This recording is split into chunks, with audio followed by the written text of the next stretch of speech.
ദൈവത്തിന്റെ പരിശുദ്ധ നാമം വാഴ്ത്തപ്പെടുമാറാകട്ടെ. അനുഗ്രഹീതമായ ഈ പ്രഭാത സമയത്തിനായിട്ട് ഞാൻ ദൈവത്തെ സ്തുതിക്കുകയാണ്. ഒരു നല്ല പ്രഭാതം കൂടെ കാണുവാൻ കർത്താവ് നമുക്ക് കൃപ തന്നതോർത്ത് ഞാൻ ദൈവത്തെ വാഴ്ത്തുന്നു. അതുപോലെ ദൈവത്തിന്റെ വചനവുമായിട്ട് ഈ പ്രഭാതത്തിലും കർത്താവിന്റെ പാദപീഠത്തിലേക്ക് എടുത്തു വരുവാൻ ദൈവമായ കർത്താവ് നൽകിയ നല്ല അവസരത്തിനായിട്ട് ഞാൻ ദൈവത്തെ മഹത്വപ്പെടുത്തുന്നതോടൊപ്പം ദൈവവചന കേൾവിക്കായി ഓൺലൈനിലായിരിക്കുന്ന എല്ലാ പ്രിയപ്പെട്ടവർക്കും കർത്താവായ യേശു ക്രിസ്തുവിന്റെ നാമത്തിൽ എൻ്റെ സ്നേഹവന്ദനങ്ങളെ അറിയിക്കുന്നു. അതോടൊപ്പം തന്നെ അവസരമൊരുക്കുന്നതായ കർത്താവിൻ്റെ വിലപ്പെട്ട ദാസന്മാരോടുള്ളതായ നന്ദിയെയും ഈ തരുണത്തിൽ ഞാൻ അറിയിക്കുകയാണ്. വേദപുസ്തകത്തിലെ യുദ്ധങ്ങൾ ആത്മീയ വീക്ഷണത്തിൽ ചിന്തിക്കുകയാണ് നമ്മൾ ഈ ടോപ്പിക്കിൽ ചെയ്യുന്നത്. ഉൽപ്പത്തി മുതൽ വേദപുസ്തകത്തിൽ കാണപ്പെടുന്നതായ അനേക യുദ്ധങ്ങളെ നമുക്ക് പഠിക്കുവാനായിട്ട് കഴിയും. ദൈവത്തിന്റെ പരിശുദ്ധാത്മാവ് തിരുവചനത്തിൽ രേഖപ്പെടുത്തിയിരിക്കുന്നതായ ഏറ്റവും ചെറിയ വിഷയങ്ങൾക്ക് പോലും അതിപ്രധാനമായ ഗൗരവപരമായ അർത്ഥങ്ങൾ അതിനകത്ത് നമുക്ക് കാണുവാനായിട്ട് കഴിയും. ഉദ്ദേശമില്ലാതെ ഒന്നും ദൈവം ചെയ്യുന്നില്ല എന്നതുപോലെ തന്നെ ദൈവത്തിന്റെ പ്രത്യേക പദ്ധതികൾ വെളിപ്പെടുത്തുന്നതിന് വേണ്ടിയാണ് തിരുവചനത്തിൽ രേഖപ്പെടുത്തപ്പെട്ടിരിക്കുന്നതായ ഓരോ വാക്കുകളും. അങ്ങനെയെങ്കിൽ തിരുവചനത്തിൽ ഉടനീളം കാണപ്പെടുന്നതായ യുദ്ധങ്ങൾക്ക് ദൈവികമായ ഉദ്ദേശങ്ങളുണ്ട്. ദൈവജനത്തിന് അതിൽ നിന്ന് പഠിക്കേണ്ടതായ ഗൗരവപരമായ പാഠങ്ങളുണ്ട്.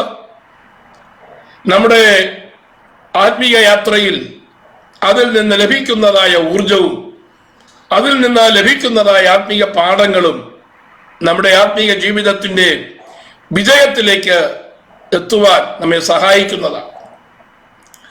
നാം കഴിഞ്ഞ ദിവസങ്ങളിൽ ചിന്തിച്ചതായ രണ്ട് യുദ്ധങ്ങൾ, ഒന്ന് ഉൽപ്പത്തി പുസ്തകത്തിലെയും രണ്ട് പുറപ്പാട് പുസ്തകത്തിന്റെ ആദ്യ ഭാഗത്ത് കാണുന്ന യുദ്ധവുമാണ്.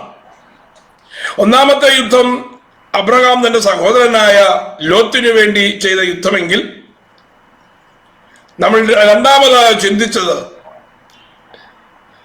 മിസ്രയീമിന്റെ അടിമത്തത്തിലായിരുന്നതായ ദൈവത്തിന്റെ ജനം ദൈവത്തിന്റെ കൽപ്പന പ്രകാരം ദൈവിക സമയത്ത് വിടുതലിന് കാരണക്കാരനായ മോശ മുഖാന്തരം അവിടെ നിന്ന് പുറപ്പെടുവിച്ചു കൊണ്ടുവരുമ്പോൾ മിസ്രയീമിന്റെ അധിപനായ ഫറവോൻ അവരെ മടക്കിക്കൊണ്ടുപോകുവാൻ ഉദ്യമിച്ച് അവരുടെ പിന്നാലെ വരുന്നതായ സംഭവമാണ് നമ്മൾ ചിന്തിച്ചത്. അതിനെതിരായി യുദ്ധം അറിയാത്തതായ ദൈവജനത്തിനു വേണ്ടി സൈന്യങ്ങളുടെ ദൈവമായ യഹോവ, യുദ്ധവീരനായ യഹോവ തന്നെ അവർക്ക് വേണ്ടി യുദ്ധം ചെയ്യുക മാത്രമല്ല ദൈവജനത്തെ വിടുവിച്ച് അവരെ മരുഭൂമിയിലേക്ക് എത്തിക്കുവാനായിട്ട് ഇടയായിട്ട് തീർന്നു. മാത്രമല്ല അവരെ പിന്തുടർന്നതായ മിസ്രൈമ്യ പടയെ ഉന്മൂലനം ചെയ്ത് എന്നേക്കുമായി മിസ്രൈമ്യ ആധിപത്യത്തിൽ നിന്ന് യഹോവയായ ദൈവം തന്റെ ജനത്തെ വിടുവിക്കുന്നതാണ് നാം കണ്ടത്. ഇതിൽ നിന്നൊക്കെ നാം വളരെ ആഴമായ ആത്മീയ പാഠങ്ങൾ മനസ്സിലാക്കുവാനായിട്ട് ദൈവം കൃപ ചെയ്തല്ലോ. ഞാൻ അതിലേക്ക് മടങ്ങിപ്പോകുന്നില്ല. തുടർന്ന് നാം കാണുന്നത് പുറപ്പാട് പുസ്തകം മുതൽ നാം കാണുന്നതായ കാര്യം ഇസ്രായേൽ ജനത്തിന്റെ വിജയകരമായ യാത്രയാണ്. മരുഭൂമിയിൽ കൂടെ ദൈവം തന്റെ ജനത്തെ നടത്തുകയാണ്. എന്നാൽ എന്തുകൊണ്ടാണ് മരുഭൂമിയിൽ കൂടെ ദൈവജനത്തെ നടത്തിയത് എന്ന് തിരുവചനത്തിൽ വളരെ വ്യക്തമായി രേഖപ്പെടുത്തിയിരിക്കുന്ന കാര്യം നാം ഓർക്കണം. എളുപ്പ വഴിയിൽ കൂടെ അവർക്ക് വാഗ്ദത്ത ദേശമായ കനാനിൽ എത്തിച്ചേരുവാൻ വഴിയില്ലാഞ്ഞിട്ടല്ല, പക്ഷേ കനാൻ ദേശത്ത് എത്തിക്കഴിഞ്ഞാൽ അവർക്കെതിരെ നിൽക്കുന്നതായ വലിയ ഒരു ശത്രുഗണമുണ്ട്. ദൈവജനത്തിനെതിരെ എക്കാലത്തും അന്ത്യം വരെയും അവരുടെ മുന്നേറ്റത്തിന്, അവരുടെ നിലനിൽപ്പിനെതിരെ പോരാടുന്നതായ ഒരു സാത്താന്യ മണ്ഡലമുണ്ട് എന്നാണ് തിരുവചനം നമ്മെ ഓർപ്പിക്കുന്നത്. ആ സാത്താന്യ മണ്ഡലം കർത്താവിന്റെ വരവ് വരെ, അല്ലെങ്കിൽ ദൈവജനം ഈ ഭൂമിയിൽ നിന്ന് മാറ്റപ്പെടുന്നത് വരെ അവരെ തോൽപ്പിക്കുവാൻ, അവരെ നിശേഷം ഉന്മൂലനം ചെയ്യുവാൻ ശ്രമിക്കുന്ന ശത്രുമണ്ഡലമുണ്ട്. അവരോട് എക്കാലത്തും ദൈവജനത്തിന് യുദ്ധമുണ്ട്. ആ യുദ്ധത്തിൽ ദൈവജനം ധൈര്യത്തോടെ നേരിടുവാനും ആ യുദ്ധത്തിൽ അവർക്ക് ജയം വരിക്കുവാനും യുദ്ധ പരിചയം ആവശ്യമാണ്, യുദ്ധസന്നാഹങ്ങൾ ആവശ്യമാണ്, ശത്രുവിന്റെ തന്ത്രങ്ങളെ അവർ മനസ്സിലാക്കേണ്ടത് ആവശ്യമാണ്. ഇതെല്ലാം മനസ്സിലാക്കിക്കേണ്ടതിന് കനാൻ ദേശത്തെത്തുന്നതിന് മുമ്പേ യുദ്ധത്തിൽ അവർക്ക് വ്യക്തമായ പ്രാവീണ്യം നൽകേണ്ടത് കൊണ്ടാണ് യഹോവയായ ദൈവം യുദ്ധം അഭ്യസിച്ചിട്ടില്ലാത്തതായ ജനത്തെ യുദ്ധം അഭ്യസിപ്പിക്കുവാനും കനാൻ ദേശത്ത് എത്തുമ്പോൾ അവർക്കെതിരെ വരുന്നതായ ശത്രുമണ്ഡലങ്ങളെ മനസ്സിലാക്കി അവർക്കെതിരെ യുദ്ധം ചെയ്ത് കനാൻ ദേശത്ത് നിർഭയമായി വസിക്കേണ്ടതിനും വേണ്ടിയാണ് അവരെ യുദ്ധങ്ങളിൽ കൂടെ ദൈവം നടത്തുവാനായിട്ടിടയായിട്ട് തീർന്നത്. വാഗ്ദത്ത ദേശം വേഗത്തിൽ കൈവശമാക്കുവാൻ കഴിയുമെന്നുള്ളത് ശരിയാ.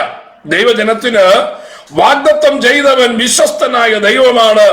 ആ വാഗ്ദത്തങ്ങൾ വളരെ വേഗം നൽകിക്കൊടുക്കുവാൻ ദൈവത്തിന് കഴിയും. ദൈവം അതിന് ശക്തിയുള്ളവനാണ്. ദൈവത്തിന് മുമ്പിൽ മറ്റൊരു തടസ്സമല്ല തന്നെ.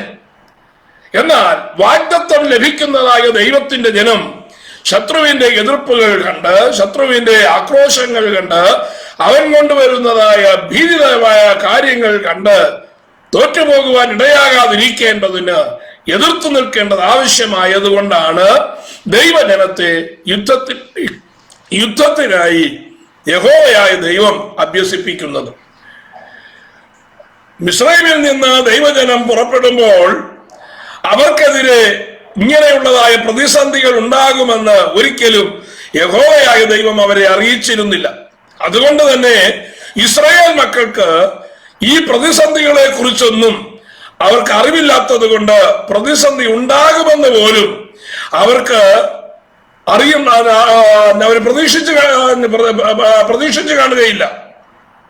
രണ്ട് കാര്യങ്ങളാണ് ഇതിലവർക്ക് പ്രചോദനം നൽകിയത്. പ്രതിസന്ധികൾ ഒന്നും കാണുകയില്ല എന്നുള്ളതായ ഒരു ചിന്ത അവരുടെ ഉള്ളത്തിലേക്ക് വരുവാൻ കാരണം രണ്ട് വിഷയങ്ങളാണ്. ഒന്ന്, ഇതുവരെ അവർ കണ്ടത് ദൈവത്തിന്റെ അത്ഭുതങ്ങളും അടയാളങ്ങളുമാണ്. അപ്പോ അത്ഭുതങ്ങളും അടയാളങ്ങളും പ്രവർത്തിപ്പാൻ കഴിവുള്ളതായ ഒരു ദൈവം ഞങ്ങളോട് കൂടെ ഉള്ളത് കൊണ്ട് ഞങ്ങൾക്ക് പ്രതിസന്ധികളോ പ്രതികൂലങ്ങളോ എതിർപ്പുകളോ ഒന്നും വരികയില്ല എന്നുള്ളത് സ്വാഭാവികമായി അവർക്ക് ചിന്തിക്കുവാൻ സാധ്യതയുണ്ട്. അതുകൊണ്ട് അവർ പ്രതിസന്ധികളെ കുറിച്ച് അവരുടെ മനസ്സിൽ ഒരു ധാരണ ഉണ്ടായി കാണുന്ന സാധ്യതയില്ല. രണ്ടാമത്, മിസ്രൈമിലായിരുന്നതായ തങ്ങളെ വിടുവിക്കുവാൻ ദൈവത്തിന്റെ പ്രത്യേകമായ അഭിഷേകം പ്രാപിച്ചുകൊണ്ട് ദൈവികമായ നിർണയങ്ങൾ ഏറ്റെടുത്തുകൊണ്ട് തങ്ങളുടെ സഹായകനായി അല്ലെങ്കിൽ തങ്ങളെ വിടുതലിനായി കടന്നു വന്നതായ മോശയെ അവർക്ക് നല്ല പരിചയമാണ്. രാജാവിന്റെ സന്നിധിയിൽ ധൈര്യത്തോടെ നിന്നുകൊണ്ട് ദൈവത്തിന്റെ പ്രവൃത്തികളെ തങ്ങൾക്ക് വേണ്ടി ചെയ്ത് അവരെ വിടുവിക്കുവാൻ മോശ ചെയ്തതായ കാര്യങ്ങളും മോശയിൽ കൂടെ നടന്നതായ അത്ഭുതങ്ങളും അവർ കണ്ടതാണ്. അതുകൊണ്ട് മോശ തങ്ങളോടുകൂടെ ഉള്ളിടത്തോളം ഒരു പ്രതിസന്ധിയും തങ്ങൾക്ക് വരികയില്ല എന്ന് അവർ ചിന്തിച്ചു. അത് ആണ് അവരെ മുന്നോട്ട് നയിക്കുവാനായിട്ടുള്ളതായ പ്രചോദനം നൽകിയത്. എന്നാൽ ദൈവത്തിന്റെ പദ്ധതി ഇത് രണ്ടുമായിരുന്നില്ല. അവര് വളരെ ലാഘവത്തോടെ കണ്ടതായ യാത്രയുടെ മധ്യത്തിൽ അവർക്ക് പ്രതിസന്ധികൾ ഒന്നിനു പുറകെ ഒന്നായി കടന്നു വരുവാനായിട്ട് ഇടയായിട്ട് തീർന്നു. നമുക്കറിയാം, മിസ്രൈമിൽ വെച്ച് കുഞ്ഞാടിന്റെ ചോരയാൽ അവർ വിടുവിക്കപ്പെട്ടു. കനാൻ ദേശത്ത് എത്തുന്നതിന് മുമ്പ് യുദ്ധമുണ്ട് എന്ന് അവരറിയിച്ചിരുന്നില്ല. പക്ഷേ ആ യുദ്ധം ഉണ്ട് എന്ന് അവരെ മനസ്സിലാക്കിക്കുവാൻ, ആ യുദ്ധത്തിൽ ഭീരുക്കളാകാതെ ധൈര്യത്തോടെ യുദ്ധം നേരിടുവാനായിട്ട് അവരെ യുദ്ധം അഭ്യസിപ്പിക്കുവാൻ യഹോവയായ ദൈവം അവരെ മരുഭൂമിയിൽ കൂടെ നടത്തുവാനായിട്ടിടയായിട്ട് തീർന്നു. ചെങ്കടൽ കടന്നതായ ഇസ്രായേൽ ജനം നേരിട്ട് വാഗ്ദത്ത ദേശത്തേക്ക് എത്തുന്നതിന് പകരം അവർക്ക് ദൈവത്താൽ കൽപ്പിതമായ ചില യുദ്ധങ്ങൾ മരുഭൂമിയിൽ അവർക്ക് ചെയ്യേണ്ടതായി വന്നു. കനാൻ ദേശത്ത് എത്തുന്നതിന് മുമ്പ് മരുഭൂമിയിലായിരുന്നതായ ദൈവജനത്തിന് ശക്തമായ ചില യുദ്ധങ്ങൾ യഹോവയായ ദൈവം അവർക്ക് വേണ്ടി ക്രമീകരിച്ചു എന്ന് പറയുന്നതാണ് ശരി. കാരണം ദൈവത്തിന് അതുകൊണ്ട് പ്രത്യേക ഉദ്ദേശമുണ്ടായിരുന്നു. ദൈവജനം മനസ്സിലാക്കേണ്ടതായ ഒരു ആത്മീക പാഠം ഇവിടെയുണ്ട്. കർത്താവായ യേശുക്രിസ്തുവിന്റെ രക്തത്താൽ വീണ്ടെടുക്കപ്പെട്ടതായ ദൈവത്തിന്റെ ജനം തങ്ങൾ ദൈവത്തിനുള്ളവരാണ് എന്ന് സ്നാനത്താൽ പ്രഖ്യാപനം ചെയ്തതായ ദൈവത്തിന്റെ ജനം അവരുടെ ലക്ഷ്യമെന്താണ്? നമ്മുടെ ലക്ഷ്യമെന്ന് പറയുന്നത് നമുക്ക് വേണ്ടി വെച്ചിരിക്കുന്നതായ ഒരു വാഗ്ദത്ത ദേശമായ സ്വർഗീയ കനാൻ. ആ സ്വർഗീയ കനാനിലേക്കുള്ളതായ യാത്രയുടെ ദൈർഘ്യം നമുക്കറിയില്ല. ഒന്നുകിൽ കർത്താവ് വരുന്നതുവരെ, അല്ലെങ്കിൽ ഓരോ വ്യക്തിയുടെയും ഈ ലോകത്തിൽ നിന്നുള്ളതായ വേർപാട് വരെ അവർ യാത്ര ചെയ്തേ മതിയാകുകയുള്ളൂ. ഈ യാത്രയുടെ ദൈർഘ്യം നമുക്കറിയില്ല. ഓരോ ദിവസവും യാത്ര ചെയ്യേണ്ടതായ വഴിയുടെ പ്രതിസന്ധികൾ നമുക്കറിയില്ല. അപ്പോ ദൈവത്തിന്റെ സാന്നിധ്യം നമ്മോടുകൂടെ ഇരിക്കേണ്ടതിനും ദൈവത്തിന്റെ പ്രവൃത്തി നമ്മുടെ ജീവിതത്തിൽ വെളിപ്പെടേണ്ടത് എപ്രകാരമെന്നും സിയോനിലേക്കുള്ളതായ പുതിയ നിയമ സഭ ആകുന്ന ആ സിയോൻ യാത്രക്കാർക്ക് ഒരു പാഠമായി തീരേണ്ടതിനു വേണ്ടിയാണ് പഴയ നിയമത്തിലെ യുദ്ധങ്ങളെ വിടാതെ യഹോവയായ ദൈവത്തിന്റെ വചനത്തിൽ രേഖപ്പെടുത്തി വെച്ചിരിക്കുന്നത്. ഈ ഓരോ യുദ്ധത്തിൽ നിന്നും നമുക്ക് പഠിക്കേണ്ടതായ ആത്മീക പാഠങ്ങളുണ്ട്. നിലനിൽക്കുവാൻ ആവശ്യമായ ആത്മീക വഴികൾ നമുക്ക് മനസ്സിലാക്കേണ്ടതുണ്ട്. അപ്പോ ആ യുദ്ധങ്ങളുടെ വിവരണത്തിലേക്ക് നാം കടക്കുവാനായിട്ട് പോകുകയാണ്. മരുഭൂമിയിൽ 5 യുദ്ധങ്ങളാണ് ഇസ്രായേൽ ജനത്തിനു വേണ്ടി യഹോവയായ ദൈവം നിശ്ചയിച്ചു വെച്ചിരുന്നത്. ഈ 5 യുദ്ധങ്ങളും അവർക്ക് ചെയ്യേണ്ടതായി വന്നു. ആ 5 യുദ്ധങ്ങളിലും അവർക്ക് ജയം പ്രാപിപ്പാനുള്ളതായ അവസരങ്ങൾ ദൈവം ഒരുക്കുവാനിടയായി.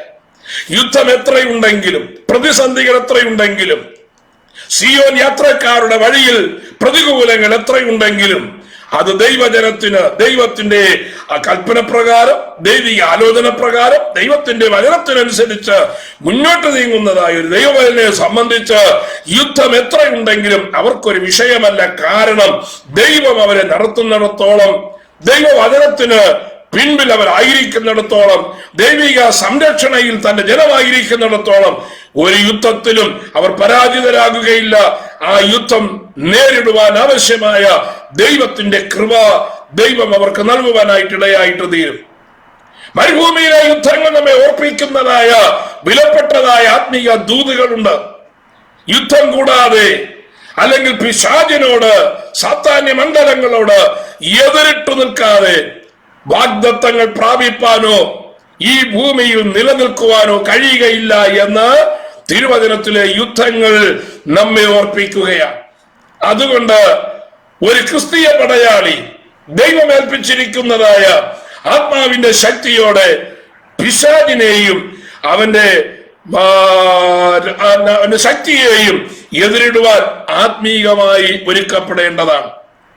ഇത് ഒരു ഐഹിക രാജ്യത്തിന് വേണ്ടിയുള്ളതായ പോരാട്ടമല്ല. ഈ ലോകത്തിന്റെ അധികാരത്തിന് വേണ്ടിയോ, ഈ ലോകത്തിന്റെ നന്മയ്ക്ക് വേണ്ടിയോ, ഈ ലോകത്തിന്റെ ഉയർച്ചയ്ക്ക് വേണ്ടിയോ ഒന്നും ചെയ്യുന്ന യുദ്ധമല്ല. ഇത് നമ്മുടെ ആത്മമണ്ഡലത്തിന് വേണ്ടി ചെയ്യുന്നതായ ഒരു പോരാട്ടമായതുകൊണ്ട് ഇത് ആത്മീക യുദ്ധമായി പരിണമിക്കുകയാണ്. അവ തന്റെ ജനത്തെ ദൈവം ആത്മീക പക്വതയോടെ നടത്തുവാൻ നിശ്ചയിച്ചിരിക്കുന്നതായ ചില പ്രതിസന്ധികൾ മരുഭൂമിയിലുണ്ട്, അല്ലെങ്കിൽ ഈ ലോകയാത്രയിലുണ്ട് എന്ന് ദൈവജനം മനസ്സിലാക്കേണ്ടതിന് വേണ്ടിയാണ് ഇസ്രയേലിന്റെ മരുഭൂയാത്രയിൽ 5 യുദ്ധങ്ങൾ ദൈവം ക്രമീകരിച്ചത്. ഈ 5 യുദ്ധങ്ങൾ നമുക്ക് അവരുടെ കനാൻ ദേശത്തെ പ്രവേശനത്തിന് മുമ്പ് ഉള്ളതായ ഈ 5 യുദ്ധങ്ങളും നമുക്ക് വളരെ വിശദമായി തിരുവചനത്തിൽ നിന്ന് പഠിക്കുവാനായിട്ട് കഴിയും. ഈ 5 യുദ്ധങ്ങളും നമ്മെ ഓർപ്പിക്കുന്നതായ മറ്റൊരു കാര്യം, ദൈവകൃപ ഏറ്റെടുത്തതായ ദൈവജനത്തിന് തങ്ങളെ ദൈവം ഏൽപ്പിച്ചതായ കൃപയ്ക്കൊത്തവണ്ണമുള്ളതായ പോരാട്ടങ്ങളെ കൊണ്ടുവരികയുള്ളൂ. ഇസ്രായേൽ ജനത്തിന് ദൈവം നൽകിയതായ ആ കൃപയ്ക്കൊത്തവണ്ണമാണ് അവരെ ശത്രുവിന്റെ മുമ്പിലേക്ക് ദൈവം വിട്ടത്. ദൈവത്തിന്റെ ജനത്തിന്റെ മേൽ ദൈവം പകരുന്ന കൃപയ്ക്കൊത്തവണ്ണം നിലനിൽക്കുവാൻ ദൈവജനം ശ്രമിക്കേണ്ടതാണ്. അതേക്കുറിച്ച് പൗലോസ് നമ്മെ ഓർപ്പിക്കുന്നതായ വളരെ പ്രധാനപ്പെട്ടതായ ഒരു തിരുവചനമുണ്ട്. കൊരിന്ത്യ ലേഖനത്തിൽ നമ്മൾ അത് വായിക്കുന്നു. കൊരിന്ത്യ ലേഖനം 1-ാം ലേഖനം 10-ാം അധ്യായത്തിന്റെ 12-13 വാക്യങ്ങൾ ഇപ്രകാരം പൗലോസ് നമ്മെ ഓർപ്പിക്കുകയാണ്. ആകയാൽ താൻ നിൽക്കുന്നു എന്ന് തോന്നുന്നവൻ വീഴാതിരിപ്പാൻ സൂക്ഷിക്കട്ടെ. മനുഷ്യർക്ക് നടപ്പില്ലാത്ത പരീക്ഷ നിങ്ങൾക്ക് നേരിട്ടിട്ടില്ല. ദൈവം വിശ്വസ്തൻ. നിങ്ങൾക്ക് കഴിയുന്നതിനും ഇതേ പരീക്ഷ നേരിടുവാൻ സമ്മതിക്കാതെ നിങ്ങൾക്ക് സഹിപ്പാൻ കഴിയേണ്ടതിന് പരീക്ഷയോടുകൂടെ പോക്കുവഴിയും ഉണ്ടാക്കും. അപ്പൊ പരീക്ഷ നിർണയിക്കപ്പെടുന്നതിന് മുമ്പ് തന്നെ, ദൈവജനത്തിന് മുമ്പിൽ ഒരു പ്രതിസന്ധി വരുന്നതിന് മുമ്പ് തന്നെ, ശത്രുവിന്റെ മുമ്പിലേക്ക് പോകുവാൻ ദൈവം ഒരുവനെ നിർബന്ധിക്കുന്നതിന് മുമ്പ് തന്നെ അതിനുള്ളതായ പോക്കുവഴിയും ദൈവം നിർണയിച്ചിട്ടുണ്ട്. അപ്പോ നമുക്ക് മനസ്സിലാക്കേണ്ട ഒരു കാര്യം, നമുക്ക് മുമ്പായി പോകുന്നതായ ഒരു സംരക്ഷകനുണ്ട്. അവൻ വഴി കാണിച്ച് നമ്മുടെ മുമ്പേ പോകുകയാണ്. ആ വഴിയിൽ കൂടെ മുന്നോട്ട് പോകുവാൻ ദൈവജനം വളരെ ശുഷ്കാന്തി കാണിക്കണം. മരുഭൂമിയിലെ ആദ്യത്തെ യുദ്ധം എന്ന് പറയുന്നത് രഫീദീമിൽ വെച്ച് ദൈവജനം നേരിടുന്നതായ യുദ്ധമാണ്. ഈ യുദ്ധത്തിന്റെ പല പ്രത്യേകതകൾ നമുക്ക് കാണുവാനായിട്ട് കഴിയും. ഈ യുദ്ധം ദൈവജനം അങ്ങോട്ട് പോയി യുദ്ധം ചെയ്യുന്ന യുദ്ധമല്ല. യുദ്ധത്തെ കുറിച്ച് ചിന്തിക്കുമ്പോൾ ദൈവജനത്തിന് ഒഴിച്ചുകൂടാൻ പറ്റാത്തതായ അക്ഷന്തവ്യമായി പങ്കെടുക്കേണ്ടതായ യുദ്ധങ്ങളുണ്ട്. ആ യുദ്ധം ഒഴിവാക്കാൻ പറ്റാത്തതായ യുദ്ധങ്ങളുണ്ട്. ദൈവജന വരുത്തി വെക്കുന്നതായ യുദ്ധങ്ങളുണ്ട്. അപ്പൊ നിർബന്ധമായി വരുത്തി വെക്കുന്ന യുദ്ധങ്ങളുണ്ട്, ഒഴിച്ചുകൂടാൻ പറ്റാത്തതായ യുദ്ധങ്ങളുണ്ട്, യാദൃച്ഛികമെന്ന് തോന്നത്തക്കവണ്ണം സംഭവിക്കുന്നതായ യുദ്ധങ്ങളുണ്ട്. മാനുഷിക തോന്നലുകൾക്ക് മുമ്പിൽ അത് യാദൃച്ഛികമെന്ന് വന്നാലും ദൈവിക പദ്ധതിയിൽ അത് പെട്ടതായ കാര്യമാണ്. അത് ഒഴിവാക്കാൻ പറ്റുന്ന യുദ്ധങ്ങളായിരിക്കാം. അപ്പൊ ഒഴിവാക്കാൻ പറ്റുന്നതായ യുദ്ധങ്ങളുണ്ട്, നിർബന്ധമായി വരുന്നതായ യുദ്ധങ്ങളുണ്ട്, നമുക്കെതിരെ ശത്രു കൊണ്ടുവരുന്നതായ പ്രതിസന്ധികളുണ്ട്. പല വിധത്തിലാണ് യുദ്ധങ്ങളും യുദ്ധ കാരണങ്ങളും. ഓരോ യുദ്ധത്തിനും അതിന്റെ പിന്നിൽ ദൈവിക ഉദ്ദേശമുണ്ട്. ഓരോ യുദ്ധത്തിനും കാരണങ്ങളുണ്ട്. ഓരോ യുദ്ധത്തിനും അതിൻ്റെതായ യുദ്ധ രീതികളുണ്ട്. ഓരോ യുദ്ധത്തിനും ഫലവുമുണ്ട്. അപ്പോ നാം ഈ 5 യുദ്ധങ്ങളെ കുറിച്ച് ചിന്തിക്കുമ്പോൾ ഒരു കാര്യം മനസ്സിലാക്കുവാൻ കഴിയുന്നത്, രഫീദീമിൽ വെച്ച് യഹോവയായ ദൈവത്തിന്റെ ജനത്തിന് നേരിടേണ്ടി വന്നതായ യുദ്ധം അമാലേക്ക് എന്നതായ ശക്തിയോടെയാണ്. അമാലേക്ക് എന്ന് പറയുന്നതായ ജാതീയ ശക്തി ഇസ്രായേലിനെതിരെ കടന്നു വരികയാണ്.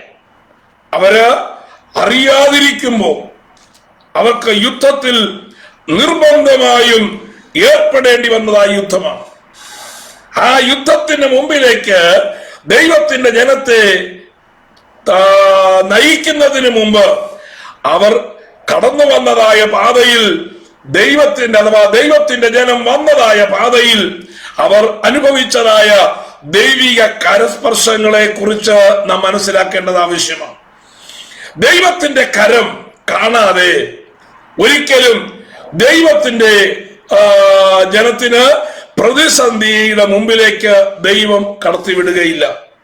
നമ്മുടെ മുമ്പിൽ ഒരു പ്രതിസന്ധി ഉണ്ടെങ്കിൽ, എന്നെ കേൾക്കുന്നതായ ദൈവത്തിന്റെ പൈതല്, നമ്മുടെ ജീവിതത്തിന്റെ ഓരോ യാത്രയുടെ മുമ്പിൽ ഒരു പ്രതിസന്ധി ഉണ്ടെങ്കിൽ ആ പ്രതിസന്ധിക്ക് മുമ്പിൽ, ആ പ്രതികൂലത്തിന് മുമ്പിൽ, ആ എതിർപ്പിന് മുമ്പിൽ, ശത്രുവിന് മുമ്പിൽ നാം എത്തുന്നതിന് മുമ്പ് ദൈവത്തിന്റെ അത്ഭുതകരം നമ്മുടെ ജീവിതത്തിൽ ഒന്നിൽ കൂടുതൽ പ്രാവശ്യം വെളിപ്പെടുത്തി കണ്ടിട്ട് മാത്രമേ ദൈവം തന്റെ ജനത്തെ യുദ്ധത്തിന് മുമ്പിലേക്ക് തള്ളിവിടുകയുള്ളൂ.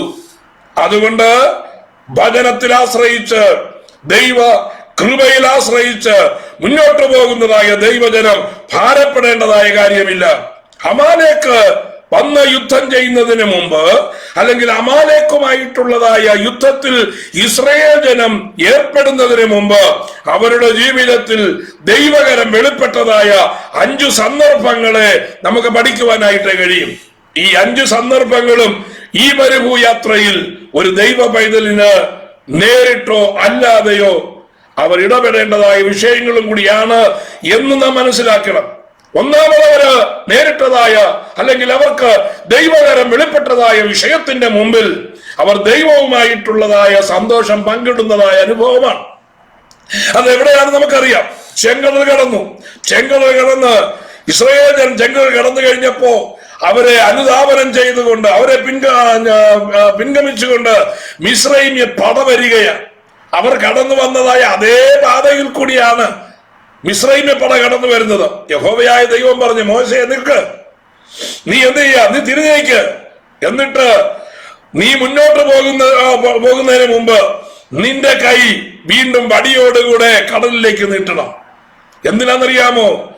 ആ കടലിന്റെ നടുവിൽ ഇസ്രായേലിനെ പിടിക്കും, ഇസ്രായേലിനെ ഞാൻ കൊണ്ടുപോകും, ഇസ്രായേലിനെ ഞാൻ തോൽപ്പിക്കുമെന്ന് വീറോടെ വരുന്നതായ മിസ്രൈമ്യ പട കടലിന്റെ നടുവിലെത്തിയിരിക്കുകയാണ്. യഹോവയായ ദൈവം പറഞ്ഞു, മോശേ നീ വടി നീട്ട്. അവൻ വടി നീട്ടി. സംഭവിച്ചത് നമുക്കറിയാം. ആഴി അവരെ മൂടുവാനിടയായി. അവരുടെ രഥങ്ങളുടെ ഓട്ടം നിലച്ചു. മുന്നോട്ടോ പിന്നോട്ടോ പോകുവാൻ കഴിയാതെ വണ്ണം ആഴിയുടെ നടുവിൽ അവർ മുങ്ങി താഴുവാൻ ഇടയായത് ഇസ്രായേൽ ജനം അവരുടെ കണ്ണുകൾ കൊണ്ട് നോക്കിക്കൊണ്ട് നിൽക്കുകയാണ്. ദൈവജനത്തെ ഹരിക്കുവാൻ കടന്നു വരുന്ന, ദൈവജനത്തെ തോൽപ്പിക്കുവാൻ കടന്നു വരുന്നതായ ശത്രുപടയുടെ തോൽവി ദൈവത്താൽ സംഭവിക്കുമെന്നുള്ളതിന് അവിടെ നമുക്ക് തെളിവാണ്. അവിടെ ഇസ്രായേൽ ജനത്തിന് അനുഭവിക്കുന്നതായ ഒരു ആത്മീയ സന്തോഷം നമുക്ക് കാണുവാനായിട്ട് കഴിയും. അവർ ദൈവത്തെ പാടി ആരാധിക്കുകയാണ്. എക്കാലത്തും ശ്രദ്ധിക്കണമേ, ശത്രുവിന്റെ മുമ്പിൽ ജയം നേടുന്നതായ ഒരു ദൈവ പൈതൽ ദൈവത്തെ ആരാധിക്കുവാൻ ബാധ്യസ്ഥനാണ്. അവനിൽ നിന്ന് ആരാധന ഉയരും. ഇവിടെ പുറപ്പാട് പുസ്തകം 15-ാം അധ്യായത്തിലേക്ക് കടന്നു വരുമ്പോ ആരാധനയുടെ സ്വരമാണ് ഉയരുന്നത്. മോശയും ഇസ്രായേൽ മക്കളും യഹോവയ്ക്ക് സങ്കീർത്തനം പാടി എന്നാണ് അവിടെ രേഖപ്പെടുത്തിയിരിക്കുന്നത്. എന്താണ് അവർ പാടിയത്? 1 മുതലുള്ളതായ 1-2 വാക്യങ്ങൾ ഞാൻ വേഗത്തിൽ ഒന്ന് വായിച്ചു പോകാം. ഞാൻ യഹോവയ്ക്ക് പാട്ടുപാടും, അവൻ മഹോന്നതൻ, കുതിരയെയും അതിന്മേൽ ഇരുന്നവരെയും അവൻ കടലിൽ തള്ളിയിട്ടിരിക്കുന്നു. എന്റെ ബലവും എന്റെ ഗീതവും യഹോവയത്രേ, അവൻ എനിക്ക് രക്ഷയായി തീർന്നു. അവൻ എന്റെ ദൈവം, ഞാൻ അവനെ സ്തുതിക്കും. അവൻ എന്റെ പിതാവിൻ ദൈവം, ഞാൻ അവനെ പുകഴ്ത്തും.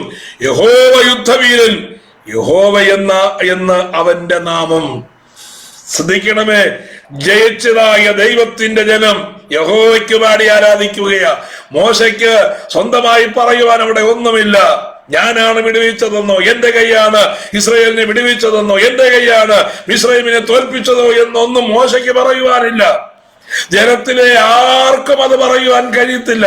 അവര് പറയുന്നത് യഹോവ ഞങ്ങൾക്ക് രക്ഷയായി തീർന്നു, അവിടുന്നാണ് ഞങ്ങളുടെ ദൈവം, ഞങ്ങൾ ആ നാമത്തെ സ്തുതിക്കുമെന്ന് പറഞ്ഞ് അവർ ദൈവത്തെ ആരാധിക്കുകയാണ്. ഇന്ന് പകൽ എന്നെ കേൾക്കുന്ന ദൈവത്തിന്റെ ജനമേ, നമ്മുടെ ജീവിതത്തിൽ വിവിധ ഘട്ടങ്ങളിൽ നാം കടന്നു വന്നതായ ജീവിത ബന്ധാവിൽ നമുക്ക് ജയം തന്ന് ഇതുവരെ നടത്തിയതായ ദൈവത്തെ നാം ആരാധിപ്പാൻ വായ തുറക്കണം. യഹോവ എന്നാകുന്നു അവന്റെ നാമം. യഹോവ യുദ്ധവീരനാണ്. എന്തുകൊണ്ടാണ് അവർക്ക് ദൈവത്തെ ആരാധിക്കുവാനിടയായിട്ട് തീർന്നത്? പുറപ്പാട് പുസ്തകം 15-ാം അധ്യായത്തിന്റെ 9-ാമത്തെ വാക്യം വായിക്കുമ്പോൾ മിസ്രൈമ്യ പട പറയുന്നത്, അല്ലെങ്കിൽ മിസ്രൈമ്യ രാജാവായ ഫറവോൻ പറയുന്നത് കാര്യം, ഞാൻ പിന്തുടരും, പിടിക്കും, കൊള്ള പങ്കിടും. എന്റെ ആശ അവരാൽ പൂർത്തിയാകും. ഞാൻ എന്റെ വാളൂരും, എന്റെ കൈ അവരെ നിഗ്രഹിക്കും. ഇതാ ശത്രു പറയുന്നത്.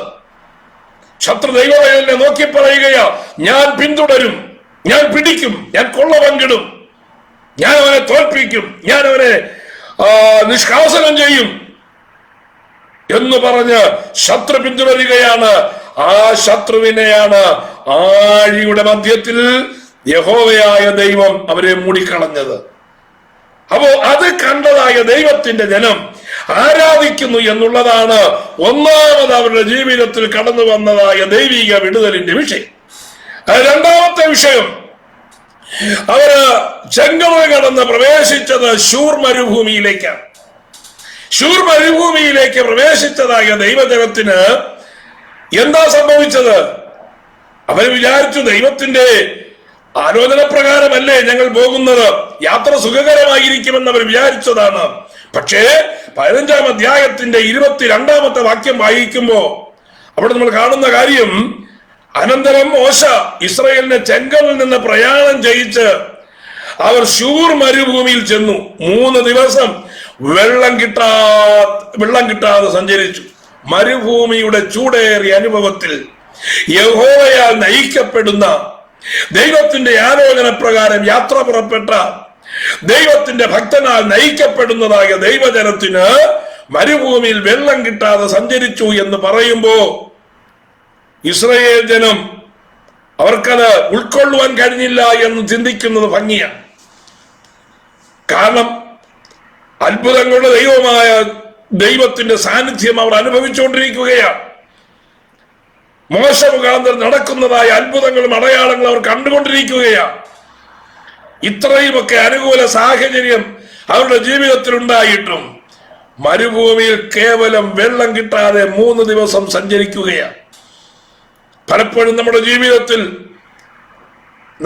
നിരാശ ഉളവാകുന്നതായ ഇപ്രകാരമുള്ള ശൂർ മരുഭൂമിയുടെ അനുഭവം കടന്നു വരുവാൻ സാധ്യതയുണ്ട്. പ്രതിസന്ധി ഒരു യുദ്ധത്തിലേക്ക് നയിക്കപ്പെടുന്നതിന് മുമ്പ് ദൈവകരം അവർക്ക് അനുകൂലമെന്ന് മനസ്സിലാക്കേണ്ടതിന് ചില നിസാരങ്ങളായ പ്രതിസന്ധികളിൽ കൂടെ, ഒരുപക്ഷെ അത് നിസാരമല്ല എന്ന് നമുക്ക് തോന്നിയാലും ദൈവത്തിനത് നിസാരമാണ്.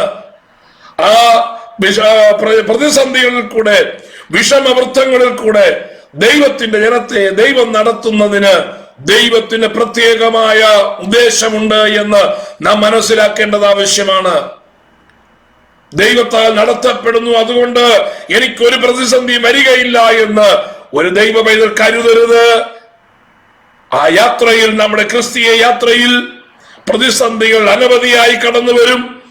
ദൈവത്തിന്റെ കരം നമുക്ക് അനുകൂലമാണെന്ന് ഇരിക്കെ തന്നെ പ്രതികൂലങ്ങൾ കൂടെ നാം കടന്നു പോകേണ്ടി വരും. ആവശ്യങ്ങൾ ഒരുപക്ഷെ താൽക്കാലികമായി നിവൃത്തീകരിക്കപ്പെട്ടില്ല എന്ന് വരും. ഇതൊക്കെ ജീവിതത്തിൽ സംഭവിക്കുന്നതാണ്. അതാണ് ശൂർ മരുഭൂമിയിൽ 3 ദിവസം വെള്ളം കിട്ടാതെ ഇസ്രായേൽ ജനം സഞ്ചരിച്ചതായ വിഷയം നമ്മളെ ഓർപ്പിക്കുന്നത്. എന്നാൽ അവരുടെ ആ പ്രതിസന്ധി നീണ്ടു നിന്നില്ല. എന്താ ചെയ്തത്? പുറപ്പാട് പുസ്തകം 15-ാം അധ്യായത്തിന്റെ 23-24 വാക്യങ്ങളിലേക്ക് വരുമ്പോ അവർ എവിടെത്തി? ആ വെള്ളം കിട്ടാതെ സഞ്ചരിച്ച് അവരൊരു സ്ഥലത്തെത്തി. അവര് നീരുറവ് കണ്ടു. അവര് ഓടിച്ചെന്ന് ആ നീരുറവിൽ നിന്ന് കുടിക്കുവാൻ ആരംഭിച്ചു. പക്ഷേ അവർ കൈക്കുമ്പിളിലോ പാത്രത്തിലോ വെള്ളമെടുത്ത് ചുണ്ടോടടുപ്പിച്ചതേയുള്ളൂ. അവർക്ക് മനസ്സിലായി വെള്ളം കുടിക്കുവാൻ കൊള്ളുന്നതല്ല, അത് ഭയങ്കര കയ്പാണ്. ആവശ്യങ്ങളുടെ മുഖത്ത് ദാഹത്താൽ വരണ്ട് വളരെ ക്ഷീണിതരായിരുന്നതായ ദൈവത്തിന്റെ ജനം ദൂരെ നിന്ന് ഉറവ കണ്ടപ്പോ ഇത് ദൈവം ഞങ്ങൾക്ക് വേണ്ടി പ്രവർത്തിച്ചതാണ് എന്ന് അവർ വിചാരിച്ച് ഓടിച്ചെന്നു. എങ്കിലും അതവർക്ക് കയ്പായി തീരുവാനിടയായി. ജീവിതത്തിന്റെ ശോധനകൾ ഒന്നിനു മീതെ ഒന്നായി വരുമ്പോൾ, ആവശ്യങ്ങളുടെ മീതെ, ഞെരുക്കങ്ങളുടെ മീതെ, പ്രതിസന്ധികളുടെ മീതെ, ഒറ്റപ്പെടലിന് മീതെ ദൈവത്തിന്റെ പേരിൽ യാത്ര മുന്നോട്ട് കൊണ്ടുപോകുവാൻ കഴിയത്തില്ല എന്ന് പറഞ്ഞ് വിഷയങ്ങൾ വരുമ്പോൾ, ഒന്നിനു പുറകെ ഒന്നായി വിഷയങ്ങൾ വരുമ്പോൾ, അത് നമ്മുടെ ജീവിതത്തെ കയ്പായി മാറ്റുമ്പോൾ മാറായുടെ അനുഭവം ഇസ്രായേൽ ജനത്തിനുണ്ടായത് വെറുതെ അല്ല എന്ന് ക്രിസ്തീയ യാത്രയിലായിരിക്കുന്ന, പുതിയ നിയമ സഭയിലായിരിക്കുന്നതായ പ്രിയപ്പെട്ടവർ അറിയണം. ജീവിതത്തിന്റെ മാറായുടെ അനുഭവങ്ങൾ, കൈപ്പേറിയ അനുഭവങ്ങൾ തുടർമാനമായി വരുവാൻ സാധ്യതയുണ്ടപ്പോൾ, എന്നാൽ ദൈവം കൈവിടുകയില്ല. മാറ നിമിഷ നേരത്തേക്കേ ഉള്ളൂ, അല്ലെങ്കിൽ ക്ഷണനേരത്തേക്ക് മാത്രമേ, ദൈവത്തിന്റെ കണക്കൻ പ്രകാരം ക്ഷണനേരത്തേക്ക് മാത്രമേ മാറായുടെ അനുഭവമുള്ളൂ. മാറ എന്ന് പറഞ്ഞാൽ കയ്പെന്നാണ് അതിന്റെ അർത്ഥം. ബിറ്റർനെസ്, ജീവിതത്തിൽ പലവിധമായ കയ്പുകൾ, ജീവിതത്തെ കയ്പാക്കി തീർത്തതായ അനുഭവങ്ങളെ നമുക്ക് തിരുവചനത്തിൽ ഒത്തിരി കാണുവാനായിട്ട് കഴിയും. ഇസ്രായേൽ ജനം കടന്നു വന്നത് മധുരകരമായ ഒരു സാഹചര്യത്തിൽ നിന്നല്ല. അവരുടെ ജീവിതം അത്യന്തം കയ്പായി തീർന്നു എന്ന് പുറപ്പാട് പുസ്തകത്തിന്റെ ആദ്യ അധ്യായങ്ങൾ നമുക്ക് വായിപ്പാനായിട്ട് കഴിയും. അപ്പോൾ കയ്പിൽ നിന്ന് പുറപ്പെട്ടു വന്നതാണ്. പക്ഷേ യഹോവയാൽ പുറപ്പെട്ടു വന്നിട്ടും, യഹോവയാൽ നടത്തപ്പെടുന്നു എന്ന് അവർ മനസ്സിലാക്കിയിട്ടും, ദൈവം അവർക്ക് കൂടെയുണ്ട് എന്ന് അവർ അറിഞ്ഞിട്ടും, പിന്നെയും അവരുടെ ജീവിതത്തിൽ കയ്പ് എന്തുകൊണ്ട് എന്ന് ചോദിച്ചാൽ, ദൈവത്തിന്റെ പ്രവൃത്തി അവരുടെ ജീവിതത്തിൽ വെളിപ്പെടേണ്ടതിന് വേണ്ടിയാണ്. കയ്പ് ആയതുകൊണ്ട്, വെള്ളം കഴിച്ചത് കൊണ്ട് അവർക്കത് കുടിപ്പാൻ കഴിഞ്ഞില്ല. സ്വാഭാവികമായി ആ ജനം മോശയോട് പിറുപിറുത്തു, ദൈവത്തോട് പിറുപിറുത്തു. ദൈവം അവർക്ക് യാദൃച്ഛികമായി കൊണ്ടുവന്നതല്ല എന്ന് നമ്മൾ മനസ്സിലാക്കുവാനായിട്ട് കഴിയും. യഹോവയായ ദൈവം എന്താ ചെയ്ത്, ആ മാറായുടെ മധ്യത്തിൽ ദൈവത്തിന് നൽകുവാൻ ഒരു പ്രതിനിധിയുണ്ട്.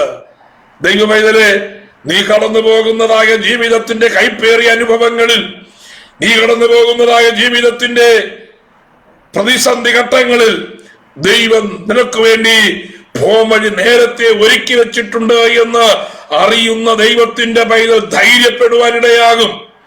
ഇവിടെ സംഭവിച്ചത് എന്താണ്? യഹോവയായ ദൈവം മോശയോട് പറഞ്ഞു, നീ ഭാരപ്പെടേണ്ട. അവനൊരു ഒരു വൃക്ഷം കാണിച്ചു കൊടുത്തു. പുറപ്പാട് പുസ്തകം 15-ാം അധ്യായത്തിന്റെ 25-ാമത്തെ വാക്യമാണ്. മോശ യഹോവയോട് അപേക്ഷിച്ചു. യഹോവ മോശയ്ക്ക് ഒരു വൃക്ഷം കാണിച്ചു കൊടുത്തു. അവനത് വെള്ളത്തിലിട്ടപ്പോൾ വെള്ളം മധുരമായി തീർന്നു. അവിടെ വെച്ച് അവൻ ഒരു ചട്ടവും പ്രമാണവും നിയമിച്ചു. അവിടെ വെച്ച് അവൻ അവരെ പരീക്ഷിച്ചു. ആ വാക്യത്തിന്റെ അർത്ഥം വളരെ വിശാലമാണ്, വളരെ ആഴമാണ്. അവനത് വെള്ളത്തിലിട്ടപ്പോൾ, എന്താ വെള്ളത്തിലിട്ടത്? വൃക്ഷത്തിന്റെ കൊമ്പാണ് വെള്ളത്തിലിട്ടത്. ഒരു വൃക്ഷം മരുഭൂമിയിൽ വളരണമെങ്കിൽ എളുപ്പമുള്ള കാര്യമല്ല. ഒരു ദിവസം കൊണ്ടോ 2 ദിവസം കൊണ്ടോ ഒന്നും ആ വൃക്ഷം അവിടെ വളർന്നു വരികയില്ല. ദൈവത്തെ വളർത്താൻ കഴിയത്തില്ല എന്നുള്ളതല്ല എന്റെ അർത്ഥം. അത് ഒരു സ്വാഭാവിക വൃക്ഷമാണ്. വൃക്ഷം കാണിച്ചു കൊടുത്തു. അപ്പൊ ഉള്ള ഒരു വൃക്ഷമാണ് കാണിച്ചു കൊടുത്തത്. അവന് വൃക്ഷം നട്ടുമുളപ്പിച്ചു എന്നല്ല എഴുതിയിരിക്കുന്നത്. വൃക്ഷം കാണിച്ചു കൊടുത്തു. ആ വൃക്ഷം മോശ വരുന്നതിന് മുമ്പേ, ഇസ്രായേൽ ജനം ചെങ്കടൽ കടക്കുന്നതിന് മുമ്പേ, ഒരുപക്ഷെ ഇസ്രായേലിൽ നിന്ന് പുറപ്പെടുന്നതിന് മുമ്പേ ആ വൃക്ഷം അവിടെ ഉണ്ടായിരുന്നു. യഹോവയായ ദൈവത്തിന് അറിയാമായിരുന്നു ചെങ്കടൽ കടക്കുന്നതായ ദൈവത്തിന്റെ ജനം, ആ മരുഭൂമിയിലേക്ക് പ്രവേശിക്കുന്ന ദൈവത്തിന്റെ ജനം, ശൂർ മരുഭൂമിയുടെ വരണ്ട അനുഭവങ്ങൾ കൂടി കടന്നു വരുന്നതായ ദൈവത്തിന്റെ ജനം മാറായിൽ എത്തുമെന്നുള്ള കാര്യം ദൈവത്തിന് അറിയാമായിരുന്നു. എന്നാൽ മാറയെ മധുരമാക്കുവാൻ ദൈവം അവിടെ ഒരു വൃക്ഷം നാളുകൾക്ക് മുമ്പേ, ഒരുപക്ഷെ വർഷങ്ങൾക്ക് മുമ്പേ അവിടെ വെച്ച് പിടിപ്പിച്ചിരുന്നു എന്ന്, നട്ടു വളർത്തിയിരുന്നു എന്ന് നാം ചിന്തിക്കുന്നതിൽ ഒരു അതിശയോക്തിയുമില്ല കാര്യത്തിന്. ഞാൻ പറഞ്ഞതിന്റെ താല്പര്യം, നമ്മുടെ ജീവിതത്തിലെ പ്രതിസന്ധി നാം കാണുന്നത് ഇന്നാണ്, അല്ലെങ്കിൽ ആ പ്രതിസന്ധി വരുമ്പോഴാണ് പ്രതിസന്ധി ഉണ്ടെന്നറിയുന്നത്. എന്നാൽ ആ പ്രതിസന്ധി വരുന്നതിന് മുമ്പേ ഒരു ദൈവ പൈതലിനു വേണ്ടി ഒരുക്കപ്പെട്ടതായ ഒരു പോക്കുവഴി ഉണ്ട് എന്ന് ഇന്ന് പകലിൽ ഇസ്രായേൽ ജനത്തിന്റെ യാത്ര നമ്മെ പഠിപ്പിക്കുകയാണ്. അതുകൊണ്ട് എന്തിനാ നിരാശപ്പെടുന്നത്? ഇന്ന് കാണുന്നതായ ആ പ്രതിസന്ധി തരണം ചെയ്യുവാൻ ദൈവം ഒരു പോംവഴി സൃഷ്ടിച്ചിട്ടുണ്ട്. ആ പോംവഴി ഉണ്ടാക്കിയിട്ടുണ്ട്. ആ പോംവഴി കാണിച്ചു തരണമേ എന്ന് നാം പ്രാർത്ഥിക്കുന്നു. എങ്കിൽ ദൈവത്തോടുള്ളതായ ആശ്രയബോധം വർദ്ധിക്കും. ദൈവത്തിന്റെ സഹായത്തിന്റെ കരം നമുക്ക് അനുഭവിച്ചറിയുവാൻ ഇടയായിട്ട് തീരും. മോശ ആ വൃക്ഷത്തിന്റെ കൊമ്പ് വെട്ടി വെള്ളത്തിലിട്ടപ്പോൾ മാറ എന്തായി മാറി? മധുരമായി മാറി. അപ്പൊ മാറ മധുരമാക്കുന്നതായ ദൈവിക ഇടപെടലാണ് നമുക്ക് അവിടെ കാണുവാൻ കഴിയുന്നത്. ഒരു യുദ്ധത്തിന് പുറപ്പെടുന്നതിന് മുമ്പ് ഒരു ആരാധനയുടെ അനുഭവം ഒരുക്കുകയാണ്. ദൈവവുമായിട്ടുള്ളതായ ബന്ധം അവർ കൂട്ടുകയാണ്. മുന്നോട്ട് പോകുമ്പോ ദൈവിക ഇടപെടൽ ഉണ്ടാകേണ്ടതിനു വേണ്ടി അവർക്ക് ജീവിതത്തിൽ മരുഭൂമിയുടെ ചൂടേറിയ അനുഭവം ഒരുക്കി. ദൈവിക അനുഭവം അവരുടെ ജീവിതത്തിൽ ശക്തമാകേണ്ടതിനു വേണ്ടി മാറായുടെ മുമ്പിൽ അവരെ കൊണ്ടു നിർത്തി. എന്നാൽ ഇതൊന്നും ദൈവജനത്തെ ഹാനികരമായി ബാധിക്കുകയില്ല എന്ന് മനസ്സിലാക്കേണ്ടതിന് മാറായെ മധുരമാക്കി കൊടുത്തതായ അരുമനാഥൻ. ഇതാണ് ദൈവപ്രവൃത്തി ദൈവത്തിന്റെ ജീവിതത്തിൽ അനുദിനം അനുഭവിച്ചറിയേണ്ടത്. ഇന്ന് പകലിൽ എന്നെ കേൾക്കുന്നതായ ദൈവത്തിന്റെ പൈതലെ, ഈ ലോകമാകുന്നതായ മരുഭൂമിയിൽ കൂടെ സ്വർഗീയ കനാലിലേക്ക് യാത്ര ചെയ്യുവാൻ വിളിക്കപ്പെട്ടതായ ദൈവജനത്തിന് അപ്രതീക്ഷിതമായെന്ന വണ്ണം ജീവിതത്തിൽ പ്രതിസന്ധി കടന്നു വരുമ്പോൾ ദൈവത്തിന്റെ ജനത്തിനൊന്നും അപ്രതീക്ഷിതമല്ല എന്ന് മനസ്സിലാക്കണം.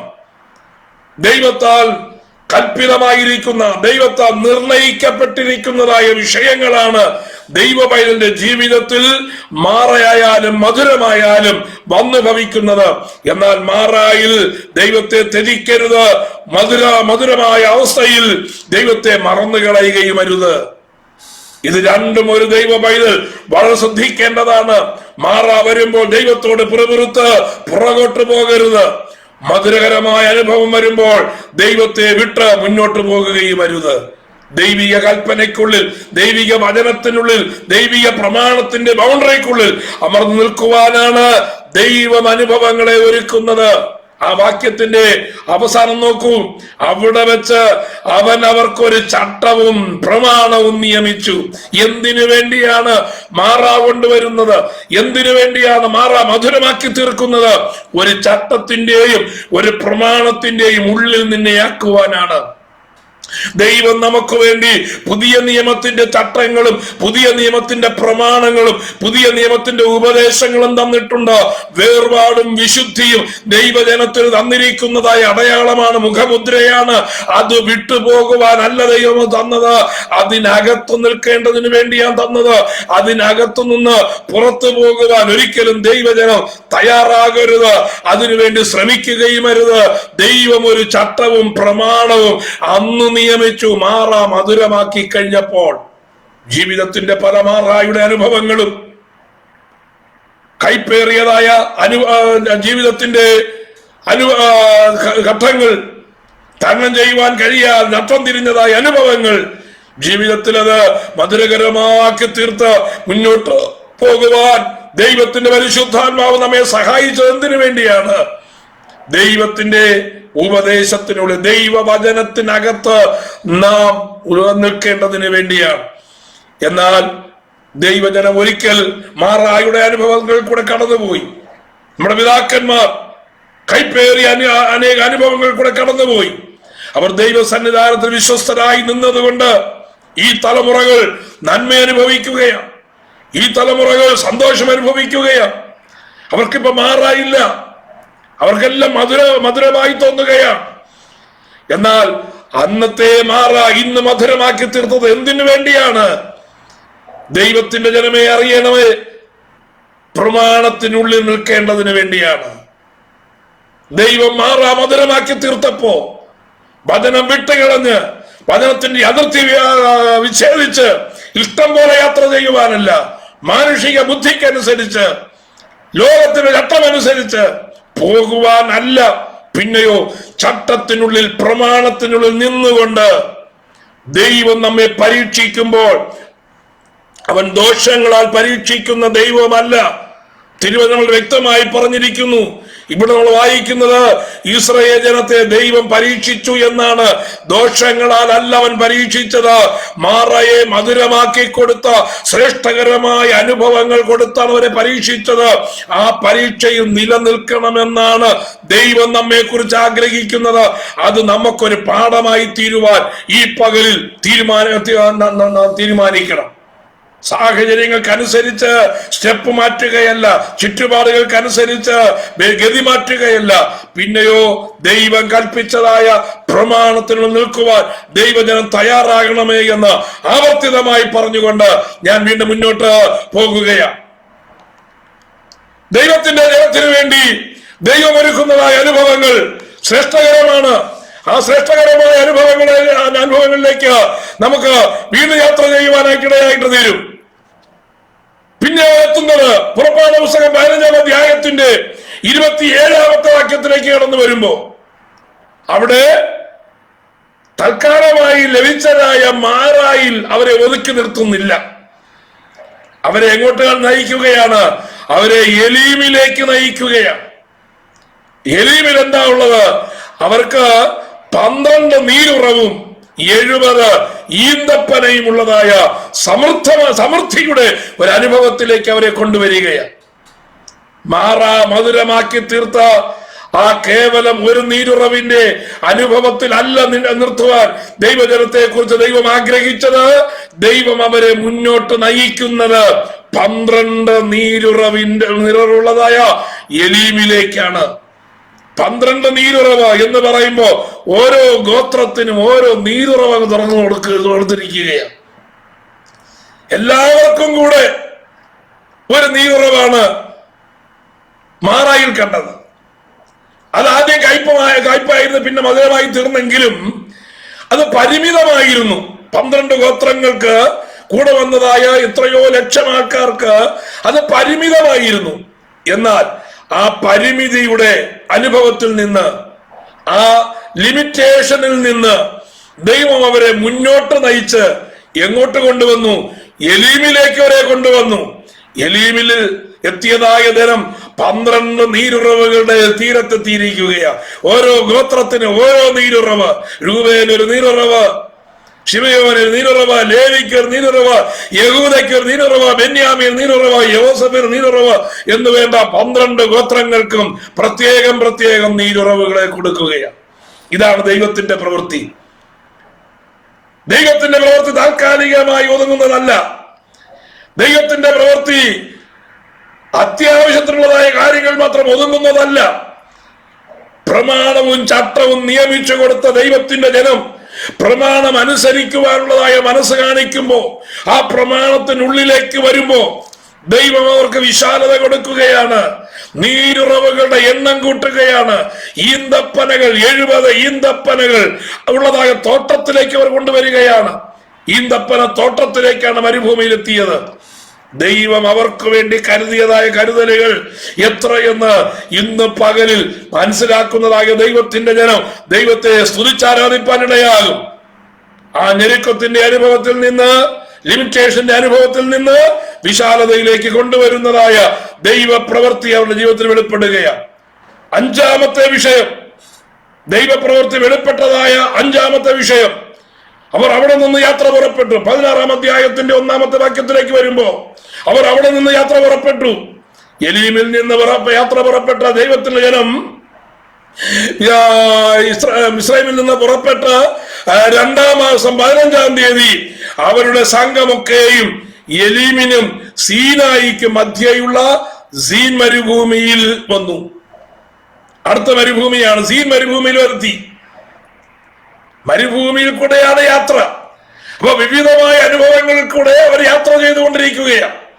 അവരുടെ മുമ്പിൽ നമ്മുടെ ചിന്ത ഇതൊന്നുമല്ല. നമ്മുടെ ചിന്ത എന്ന് പറയുന്നത് അവർ യുദ്ധത്തിന് മുമ്പ് അവരുടെ ജീവിതത്തിൽ ദൈവകരം വെളിപ്പെട്ടതായ അനുഭവങ്ങളാണ്.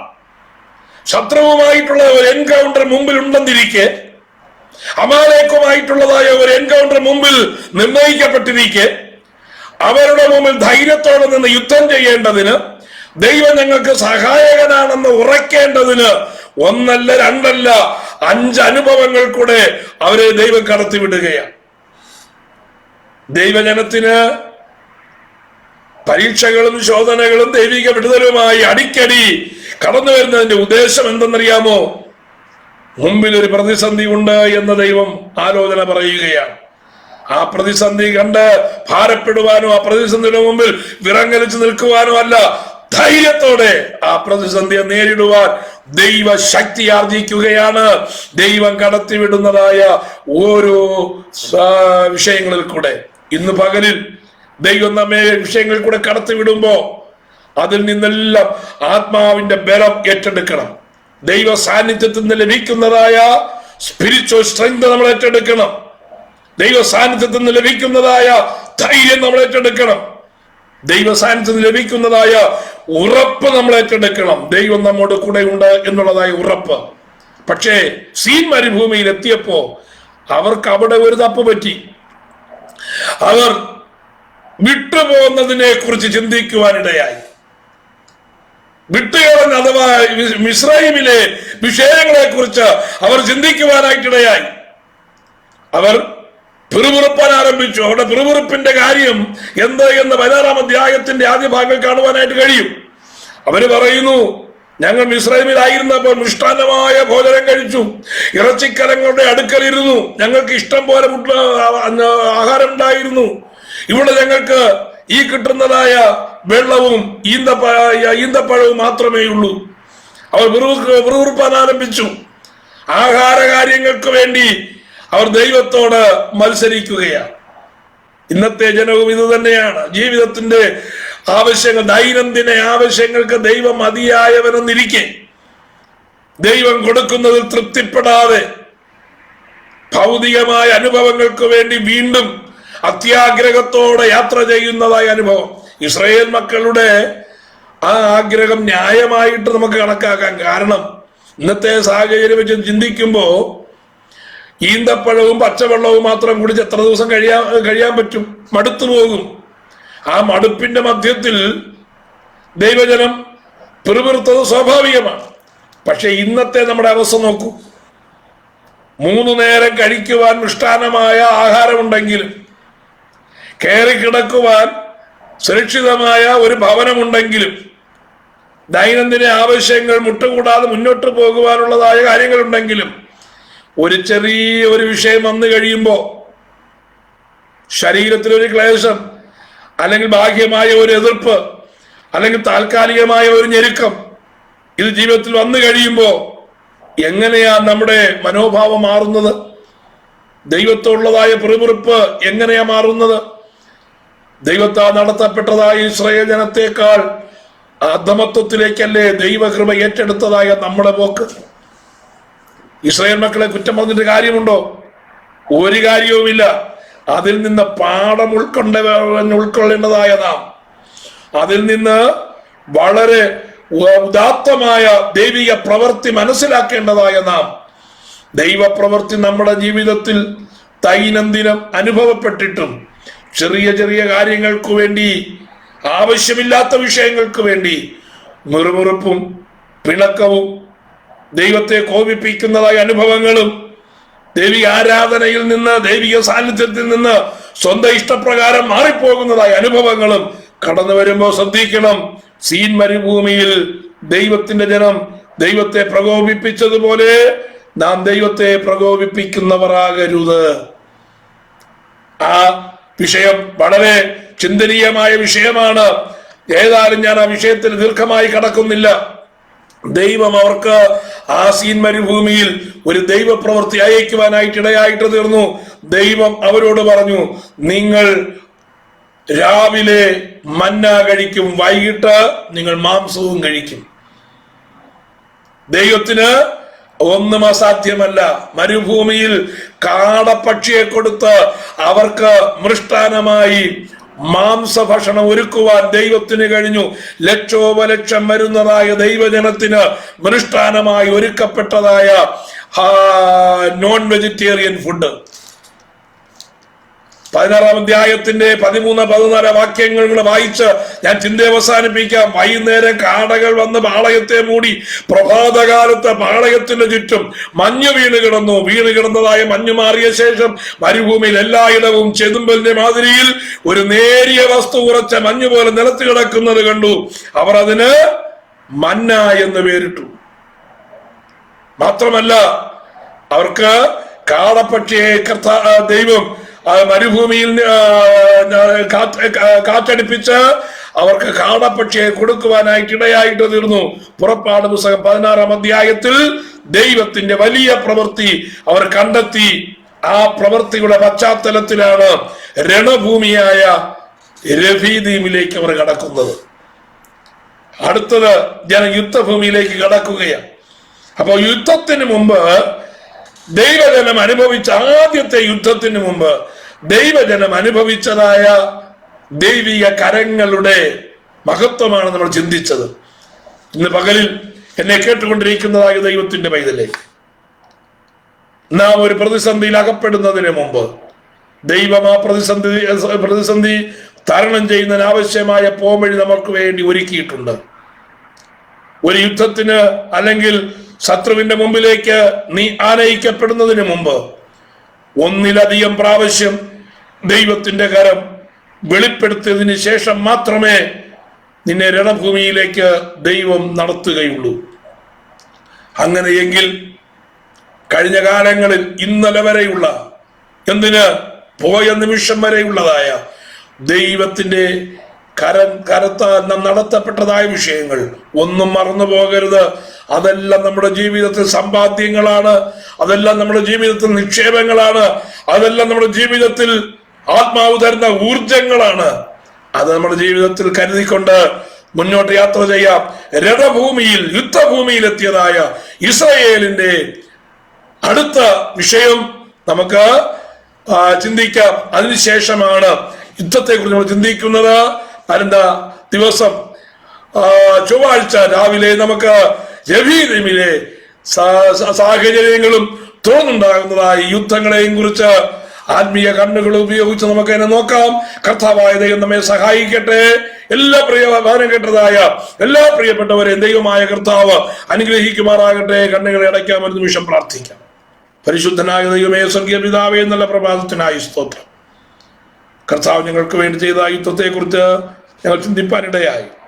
ഇനി ഞങ്ങൾക്ക് യുദ്ധമുണ്ട് എന്നുള്ള കാര്യവും ദൈവത്തിന് വേണ്ടത് ഞങ്ങൾക്ക് മനസ്സിലാക്കുവാൻ കർത്താവ് തരുന്ന കൃപയ്ക്കായി സ്തോത്രം. എന്നാൽ യുദ്ധത്തിൽ ഞങ്ങൾ ഏർപ്പെടുന്നതിന് മുമ്പേ ദൈവത്തിന്റെ കരം ഞങ്ങൾക്ക് അനുകൂലമായി വെളിപ്പെട്ടിരിക്കുന്ന സന്ദർഭങ്ങൾ വിവേചിച്ച് അതിൽ നിന്ന് ആത്മാവിന്റെ ബലം കൈക്കൊണ്ട് മുന്നോട്ട് യാത്ര ചെയ്യുവാൻ ധൈര്യത്തോടെ ദൈവകൃപയിൽ ആശ്രയിച്ച് ഓരോ ദിവസവും മുന്നോട്ട് പോകുവാൻ ഞങ്ങൾക്ക് ദൈവകൃപ തിരുമാറാകണമേ എന്ന് അപേക്ഷിക്കുന്നു.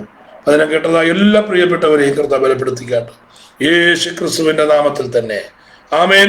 ദൈവം കേട്ടതായ എല്ലാ പ്രിയപ്പെട്ടവർക്കും കർത്താവായ യേശു ക്രിസ്തുവിന്റെ നാമത്തിലുള്ളതായ നന്ദി അറിയിക്കുന്നു. God bless you all.